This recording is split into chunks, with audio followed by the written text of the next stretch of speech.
Hi guys, gusto ko lang mag-share ng ilang cases na pinagbasihan ko at ginagamit ko rin na maaring makatulong sa inyo sa pag-aaral niyo ng tinatawag na extended cross. So una sa lahat, extended cross kapag gagawa ka ng cross, and then pagkatapos mong gawin yung cross, meron ka na agad first na F12 pair na nakalagay sa tamang lalagyan.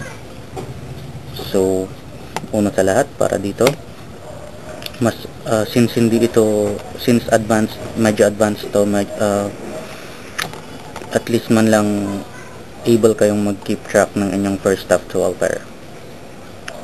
So yan, tapos kailangan nyo ring tandaan na hindi puwersahan yung extended cross, hindi siya laging parang kailangan ginagawa. Bale, the best pa rin yung F12 transition talaga, yung sa inspection na hanap nyo yung first F12 pair nyo, tapos after gumawa ng cross, dire-diretso kayo sa pag-pair tsaka pag-shoot ng first na F12 pair. So yun pa rin. Pero kapag malawak yung pag-unawa mo sa cube or yung pag-analyze mo sa cube during inspection, talagang nababasa mo ng maigi yung cube, most likely kayang-kaya mong mag-standard cross kapag may pagkakataon. Kaya yun.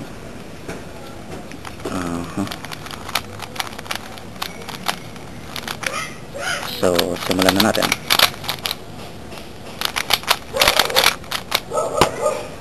So ibibigay ko lang yung mga cases. Dalawa dito, yung unang dalawang case na ibibigay ko, yun talaga yung parang pinaka-importante talaga. Yun talaga yung nagagamit ko talaga. So unang case, kapag nakalagay yung edge sa tamang lalagyan, may isang edge na nakalagay sa tamang lalagyan. So hindi ko na i-explain kung paano gumawa ng cross, i-assume ko na alam nyo. Pero kapag during inspection pa lang, kailangan nakikita nyo na lahat yung apat na edges na bubuo sa cross, tapos yung first na F12 pair na rin nakasama nila.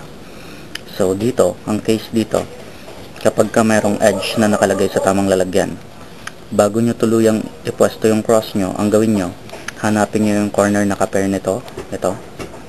So red, green, tapos ang gawin nyo, bago nyo tuluyang ipwesto itong cross, ilagay nyo yung corner piece na yon sa pagitan ng edges na bubuo sa cross kung saan siya dapat. So red, green, pwesto nyo siya, tapos ipwesto nyo yung cross, may first F12 pair ka. Okay, so yun yung unang case. Pangalawang case naman, halimbawa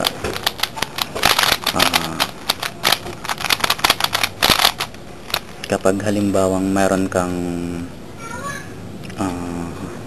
ito, pag meron kang ganito, parang 1x2x2 block, or simply kapag merong corner piece na nakalagay sa tamang lalagyan. So wait lang, kapag meron kang isang corner piece na nakalagay sa tamang lalagyan paggawa mo ng cross, ang gawin mo, hanapin mo yung edge na ka-pair nito, blue, red, ito yan, and then ipwesto mo muna siya sa tamang lalagyan bago mo i-align yung i-pwesto yung cross din. So red, blue, dito siya papasok, red, blue, parang nagsushoot lang ng F12, and then pwesto mo yung cross. So ito yata yung parang sa principles ng keyhole. So malaking tulong siya. Itong unang dalawang ito talaga yung parang sandalan ko pagka nag-extended cross ako. So yung iba, itong mga susunod parang mga halimbawa na lang. Wait lang. So halimbawa,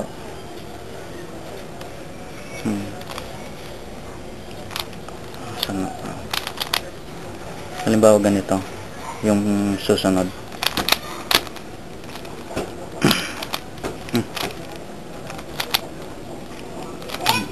Yung susunod na case ganito. Kapag ka meron kang parang corner edge pair kung saan dalawa ang puti, tapos yung white oriented. Oriented ibig sabihin kapag binaba mo yung cross dun sa white, makikita mo yung white dun. Pero I assume alam niyo na rin yan. Ang ginagawa ko kasi dito,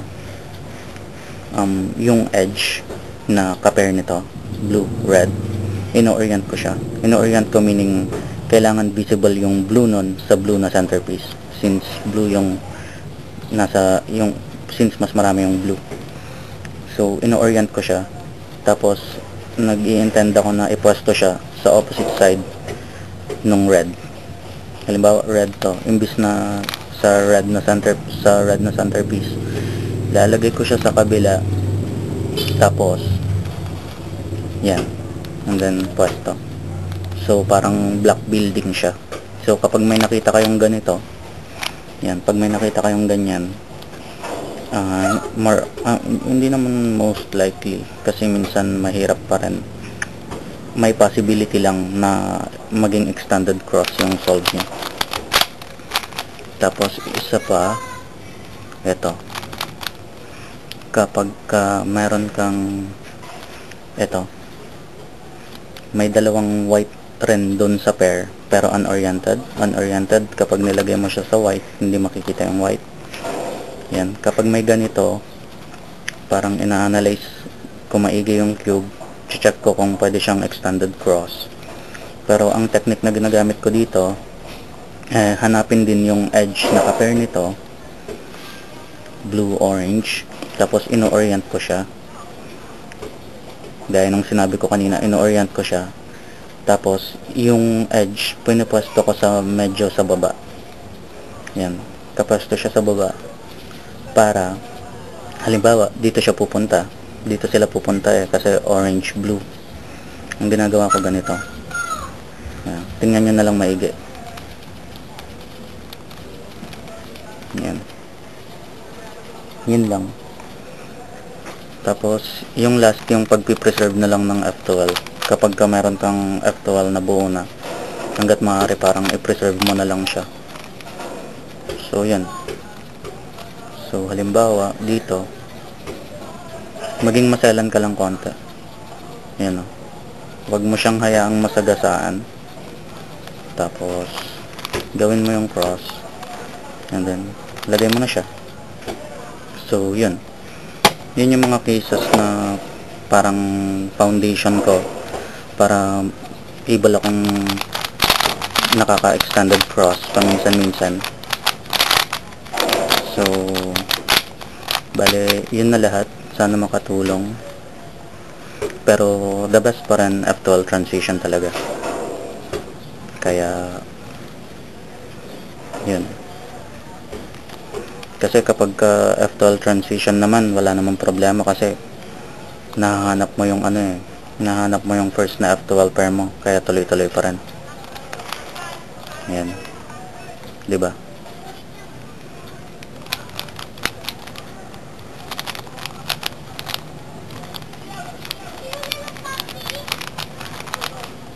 So sana nakatulong tong video na to. And good luck. Bye-bye.